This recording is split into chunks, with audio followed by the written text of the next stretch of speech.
سميتي حمزة، العمر ديالي 21 سنة، السكنة ديالي في حي الشعبي في كازابلانكا. الحلم ديالي هو نمشي لأوروبا.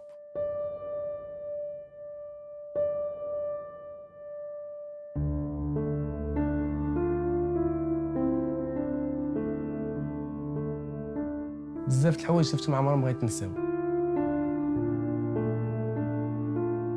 راكبين في الزودياك، واحد الزودياك جاي حدانا فيها شي 73 واحد ولا 75 واحد، تقلبات قدامنا بين عينينا كاع ما غتنسى ليا.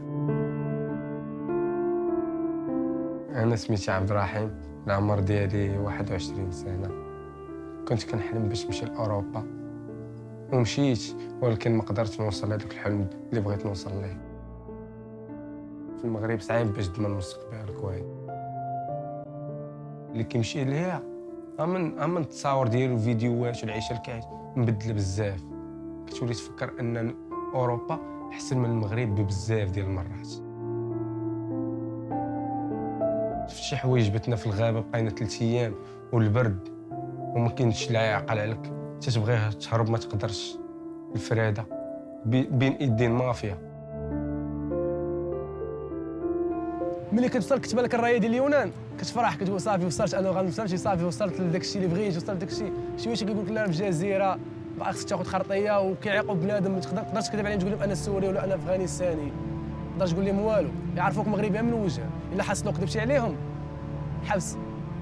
انا فوا كنمشي لشي بحر كنتفكر الزودياك.